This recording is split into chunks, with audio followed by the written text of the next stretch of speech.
Okay, तो हम देख रहे हैं कि बेस्ट प्रैक्टिसेस क्या होती है डिस्क्राइबिंग, जब हम डिस्क्राइब करते हैं एक सिंगल कैटेगरिकल वेरिएबल को। उसके बाद आता है कि एक इम्पॉर्टेंट प्रिंसिपल है, वो है the area principle. Area principle क्या कहता है? तो displays of data must obey a fundamental rule called the area principle. तो जो भी हम डिस्प्ले कर रहे हैं डेटा को, वो जो डेटा है वो एक रूल फॉलो करना चाहिए, और जो एक फंडामेंटल, जो सबसे बेसिक रूल है, वो उसको कहते हैं, उस रूल को या उस प्रिंसिपल को कहते हैं एरिया प्रिंसिपल। एरिया प्रिंसिपल क्या है? तो इंग्लिश में हम डेफिनेशन देखेंगे। The area principle says that the area occupied by a part of the graph should correspond to the amount of data it represents. ये क्या है? Amount of data it represents, मतलब जो भी डेटा हमारे पास है उसी डेटा को वो क्लियरली हम अगर दर्शाना चाहे या डिस्क्राइब करना चाहे अगर ग्राफिकल समरी से और ग्राफ से, तो वो पूरा डेटा हमें ग्राफ से शो करना चाहिए या दिखाना चाहिए, राइट? तो इसका मतलब जितना भी डेटा है वो सेम डेटा मैं ग्राफ के थ्रू देख सकता हूँ। अक्सर ये होता है कि हम इंफॉर्मेशन को गलत तरीके से दिखाया जाता है, उसको कहते हैं मिसलीडिंग ग्राफ्स। ओके, तो गलत वे में या गलत तरीके से दिखाओगे अगर उस ग्राफ को, तो उसमें जो इंफॉर्मेशन है या तो वो छुप जाती है या तो वो कट जाती है। तो वो ना हो इसलिए एरिया प्रिंसिपल बहुत ज़रूरी है समझना। एरिया प्रिंसिपल के कुछ रूल्स है। क्या एक रूल क्या है? जितना भी डेटा है उतना एग्जैक्टली हमें शो करना है ग्राफ में।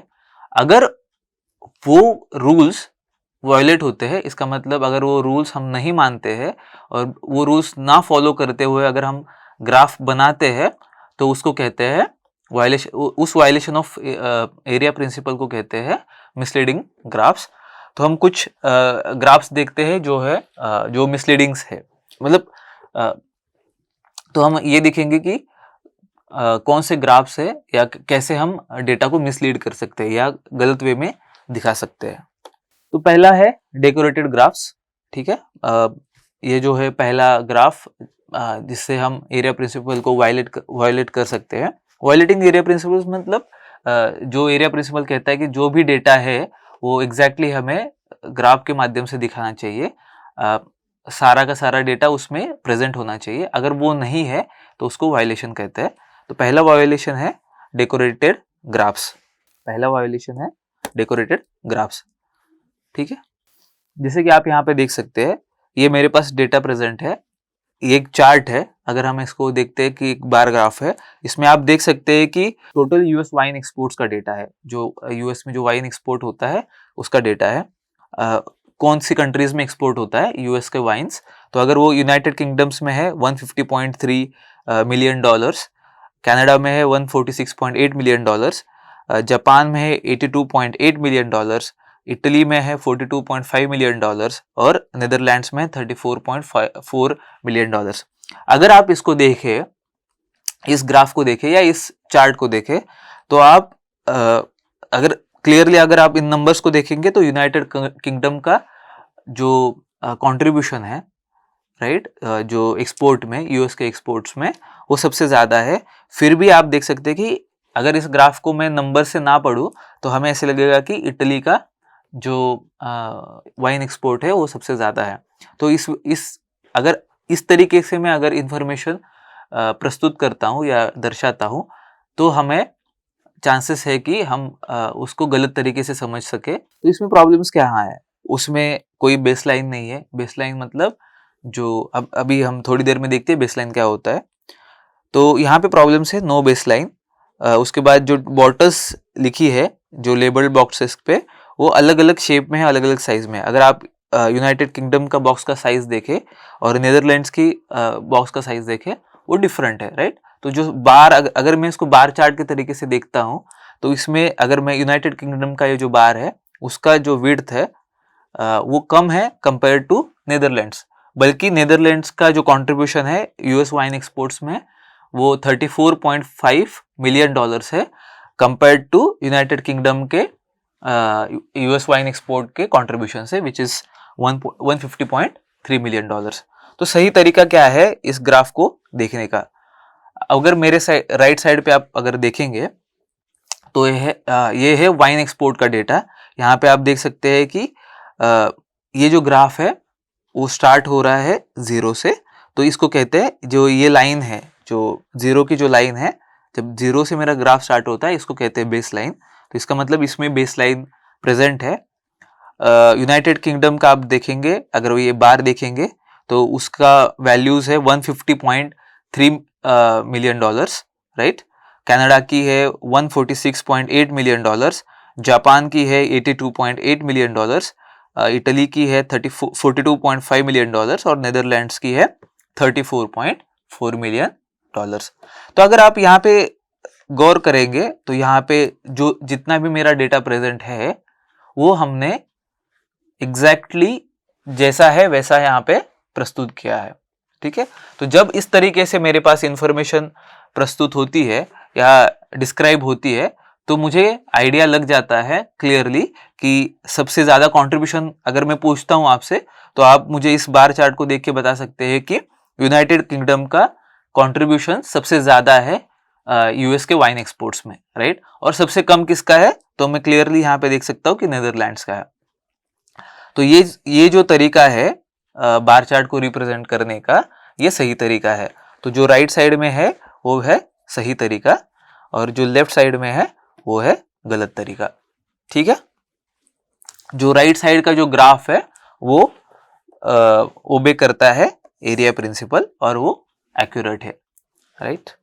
उसके बाद एक दूसरा तरीका है जिस वजह से हम मिसलीड कर सकते हैं ग्राफ को। मिसलीड करना मतलब भटका देना, राह से भटका देना। तो हम जो भी इंफॉर्मेशन है वो हम मतलब हमें भटकाती है क्योंकि हमें वो गलत तरीके से प्रेजेंट हुई है, राइट। तो दूसरा तरीका है ट्रंकेटेड ग्राफ्स। वो क्या होता है आप देखिए, ये बहुत कॉमन तरीका है जिसमें आप देख सकते हैं कि जो टीवीज में या टीवीज में जो सर्वे प्रेजेंट होते हैं उनमें कई बार बेसलाइन नहीं होती है। बेसलाइन क्या मैंने बताया, जो 0 से, जो ग्राफ मेरा है वो 0 से स्टार्ट होना चाहिए, राइट। अगर मेरी क्वांटिटी अगर पॉजिटिव में है तो वो हमेशा ही 0 से स्टार्ट होना चाहिए अगर मैं बार चार्ट बनाना चाहता हूं तो ट्रंकेटेड ग्राफ उस ग्राफ को कहते हैं जिसमें ये बेस लाइन है वो 0 पे नहीं होती है, ठीक है। जो जहां से मेरा ग्राफ स्टार्ट हो रहा है वो 0 पे नहीं है। वो एक तरीका है मिसलीड करने का, ग्राफ को मिसलीड करने का। जैसा कि आप यहाँ पे देख सकते हैं, यहाँ पे रीजन वाइज डिस्ट्रीब्यूशन दिया हुआ है। तो आप यहाँ पे देख सकते हैं कि साउथ का जो कंट्रीब्यूशन है रीजन वाइज डिस्ट्रीब्यूशन में वो है 146, वेस्ट का है 97, नॉर्थ का है 146 और ईस्ट का है 111। तो आप यहाँ पे अगर इस ग्राफ को देखते हैं, इस ग्राफ को देख के आपको ये लगेगा कि साउथ और नॉर्थ का जो कंट्रीब्यूशन है या जो डिस्ट्रीब्यूशन है वो ज्यादा बेहतर है या ज्यादा बेटर है कंपेयर टू वेस्ट और ईस्ट से। और यहाँ पे अगर, क्योंकि आप देख सकते हैं कि जो गैप है इस ग्राफ का यहाँ से यहाँ तक वो बहुत ज्यादा है, इसलिए हम कह सकते हैं कि वेस्ट का कंट्रीब्यूशन बहुत कम है कंपेयर टू, वेस्ट और ईस्ट का कंट्रीब्यूशन बहुत कम है compare to the south and north. लेकिन ये सच है क्या, तो देखते हैं यहाँ पे। अगर इस ग्राफ को मैं ट्रूली रिप्रेजेंट करना चाहता हूं तो जो राइट वाला जो साइड है वो ग्राफ इस डेटा को अच्छे से रिप्रेजेंट करता है। ऐसा क्यों, क्योंकि यहाँ पे मैंने अगर 0 से स्टार्ट किया हुआ है और आप यहाँ पे देख सकते हैं ये ग्राफ है, ये 75 से स्टार्ट हुआ है, करेक्ट। अगर ये ग्राफ है 75 स्टार्ट हो रहा है और ये ग्राफ है 0 से स्टार्ट हो रहा है, ठीक है। तो आप यहाँ पे देख सकते हैं, अगर मैं इसको करेक्टली रिप्रेजेंट करता हूं तो अगर मैं इस ग्राफ को देख सकता हूं तो हम कहेंगे कि वेस्ट का और ईस्ट का कंट्रीब्यूशन इतना भी कम नहीं है कंपेयर टू साउथ और नॉर्थ, जो कि हमें इस लेफ्ट वाले ग्राफ में दिख रहा था कि जो बहुत ज्यादा कम है। अगर ये बार का जो हाइट है, जो डिफरेंस है साउथ और वेस्ट में, वो काफी ज्यादा दिखाई देता है लेफ्ट में कंपेयर टू जो है मेरे राइट में। तो ये एक तरीका है, जब मेरी बेसलाइन जब 0 से स्टार्ट नहीं होती है तब मेरा ग्राफ मुझे मिसलीड कर सकता है, राइट। तो इससे क्या होता है, जो एरिया प्रिंसिपल है, तो इसका इसी को कहते हैं कि जो लेफ्ट ग्राफ है, जो ये वाला ग्राफ है, वो एग्जैजरेट करता है नंबर्स को जो है साउथ और नॉर्थ के, जो और कंपेयर टू द राइट वाला ग्राफ, ठीक है। तो जो इस वजह से जो मिसलीड हो रहा था, जो मिसिंग बेसलाइन या जीरो बेसलाइन की वजह से जो इंफॉर्मेशन हमें मिसलीड कर रही थी, उसको हम कैसे सुधार सकते हैं, या कुछ और तरीके हो सकते हैं जिससे अगर मान लो हमारे पास ऐसा डेटा है जिसमें हमें जीरो से स्टार्ट नहीं करना है, ठीक है, तो उसमें मैं कैसे करूँगा। जैसे मेरा ब्रेक को दो तरीके से हम दिखा सकते हैं, जैसे कि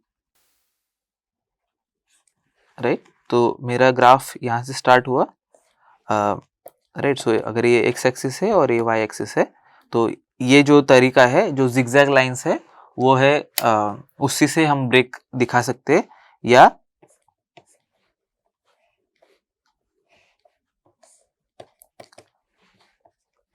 इससे भी हम ब्रेक दिखा सकते हैं। यहाँ पे जैसे मान लो जो अभी हमने जो डेटा देखा रीजन वाइज कंट्रीब्यूशन का, वहाँ पे हम क्या कर सकते हैं कि 75 से स्टार्ट करेंगे। जैसे मैं ये अगर मान लो मैं ये स्टार्ट करता हूँ, ठीक है, तो ये y एक्सिस है, ये x एक्सिस है, और यहाँ पे मैं लिखूंगा ये 75 है। तो इस ब्रेक से मुझे पता चलता है कि एक ग्राफ है वो 75 से स्टार्ट हुआ है, ना कि 0 से स्टार्ट हुआ है। तो अगर मैं ये ग्राफ ऐसे लिखता हूँ, जब मेरी बेसलाइन 75 से स्टार्ट हो रही है, ये है बेसलाइन, अगर मेरी ग्राफ की बेसलाइन है, अगर वो जो 75 से स्टार्ट हो रही है और मैंने अगर ब्रेक इंडिकेट नहीं किया, तो एक तरीके से अगर मेरा ध्यान नहीं जाता है उस चीज़ पे, तो वो इन्फॉर्मेशन मुझे मिसलीड कर सकती है कंक्लूजन निकालने में। तो बेटर तरीका है कि ये आप एक जिगजैग लाइन बनाइए और वहाँ पे इस नंबर को लिखिए। तो अगर मैं यहाँ पे 75 लिखता हूँ, तो ये है सही तरीका और ये है गलत तरीका। ओके। एक और कॉमन तरीका है मिसलीड होने का या मिसलीड करने का ग्राफ्स को, वो है round of errors. Round of errors हमेशा जब भी आप डेटा की बात करो तो राउंड ऑफ एरर्स को चेक करना बहुत ज़रूरी है, मोस्टली पाई चार्ट के संदर्भ में। तो आप देख सकते हैं कि जैसे अगर मान लो मेरा डेटा ऐसा है, मेरे पास 4 कैटेगरीज है, ए, बी, सी और डी। उनकी जो रिलेटिव फ्रीक्वेंसी है वो है सपोज 22.5, 35.5, 12.5, 11, और एक कैटेगरी है ई, जिसकी मेरी रिलेटिव फ्रीक्वेंसी है 18.5। अगर आप इसकी सम करोगे तो ये आएगी 100। लेकिन अगर मैंने इसी वैल्यूज को राउंड ऑफ कर दिया, राउंड ऑफ मतलब नेक्स्ट जो इंटीजर है उसको ले लिया, तो 22.5 को मैं 23 लिखता हूँ, 35.5 को मैं 36 लिखता हूँ, सी को अगर 13, 11 एंड अगर 19 लिखता हूँ, तो इनकी जो सम आएगी वो आएगी 102। तो आप जब देख सकते हैं जो भी मेरा ग्राफ है, अगर मैं ये पाई चार्ट, क्योंकि जब रिलेटिव फ्रीक्वेंसीज में परसेंटेज ऑफ रिलेटिव फ्रीक्वेंसी जो है वो मैं पाई चार्ट में दिखाता हूँ, हमेशा ही मैं उसको रिप्रेजेंट करता हूँ रिलेटिव फ्रीक्वेंसीज को।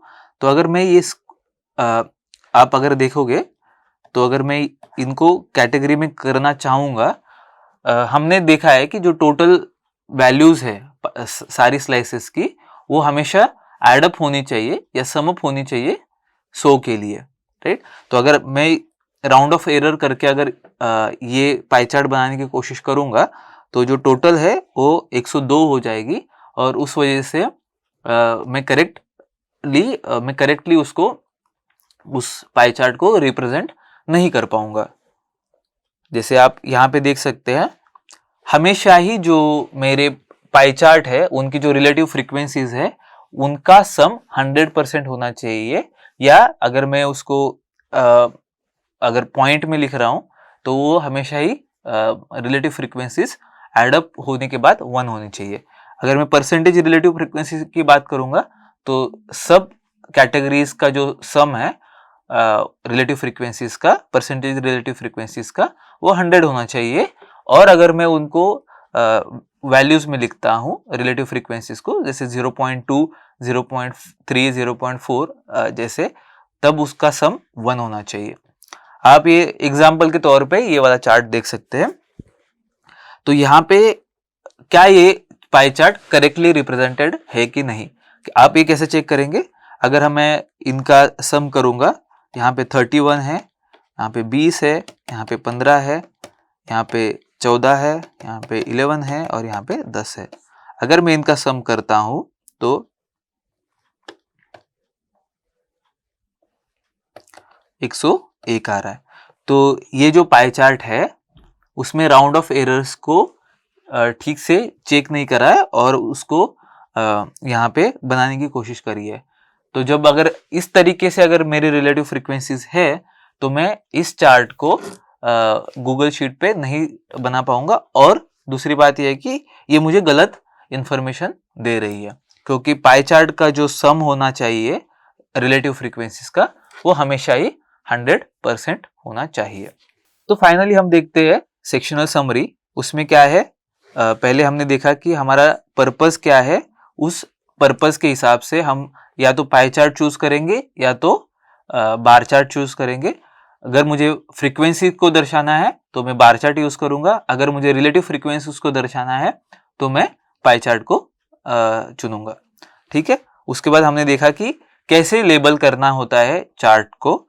उसके बाद हमने देखा कि कैसे मल्टीपल कैटेगरीज को बार चार्ट में हो या तो पाई चार्ट में हो, कैसे उनको हैंडल किया जाता है। उन सारी जिन कैटेगरीज का जो कंट्रीब्यूशन है अगर वो बहुत कम है तो उन सब कैटेगरीज को हम इकट्ठा करते हैं और उसको एक बार में या एक पाई में हम रिप्रेजेंट कर सकते हैं एज अदर्स कैटेगरी, और उसको हम रखेंगे तो जो लॉस ऑफ इंफॉर्मेशन है उसकी वजह से वो कम हो जाएगा। फाइनली हमने आज देखा कि कैसे एरिया प्रिंसिपल को रिस्पेक्ट किया जा सकता है। इसका मतलब क्या है कि हमें मिसलीडिंग ग्राफ्स को अवॉइड करना है। कौन कौन से मिसलीडिंग ग्राफ्स हमने देखे? एक होता है डेकोरेटेड ग्राफ्स, जिसमें बेसलाइन मिसिंग है और अलग विड्थ ऑफ द बार्स है वो भी अलग है और अलग तरीके से उसको पिक्चर्स के माध्यम से या ड्राइंग्स के माध्यम से उसको रिप्रेजेंट किया गया है, वो गलत तरीके से मुझे इंफॉर्मेशन कन्वे कराता है। उसके बाद हमने देखा कि कैसे ट्रंकेटेड ग्राफ्स को अवॉइड करना चाहिए। ट्रंकेटेड ग्राफ्स इसका मतलब होता है जिनकी बेसलाइन 0 से स्टार्ट नहीं होती है। अगर मेरी बेसलाइन 0 से स्टार्ट नहीं होती है तो उसको अवॉइड करने के लिए हम क्या कर सकते हैं, या तो हम यूज करेंगे ब्रेक्स का। तो ब्रेक्स होते हैं या तो हम उसे जिगजैग लाइन से रिप्रेजेंट करेंगे या तो दो ऐसे स्लैंट लाइन से रिप्रेजेंट करेंगे। तो ये मुझे दर्शाता है ब्रेक। अगर मेरा ब्रेक प्रेजेंट है वाई एक्सिस में तो मैं उससे भी समझ जाऊंगा कि जो स्टार्टिंग पॉइंट है ग्राफ का वो 0 से नहीं है बल्कि किसी और नंबर से है। लेकिन हमेशा ही या तो ग्राफ 0 से स्टार्ट होना चाहिए जिसकी बेस लाइन है। अगर वो 0 से स्टार्ट नहीं कर सकते तो उस केस में हमें ब्रेक इंट्रोड्यूस करना चाहिए उस ग्राफ में। सिमिलरली हमने देखा कि राउंड ऑफ एरर्स को कैसे चेक करते हैं। तो हमेशा ही आप जो भी पाई चार्ट बना रहे हैं तो हमेशा हर एक कैटेगरीज को रिलेटिव फ्रीक्वेंसीज है उनका आप सम करिए टोटल कैटेगरीज का, और वो हमेशा देखिए या तो 100% है या वो 1 है। अगर वो है तो वो करेक्टली रिप्रेजेंटेड ग्राफ्स है, तो एरिया प्रिंसिपल को फॉलो करता है। Thank you.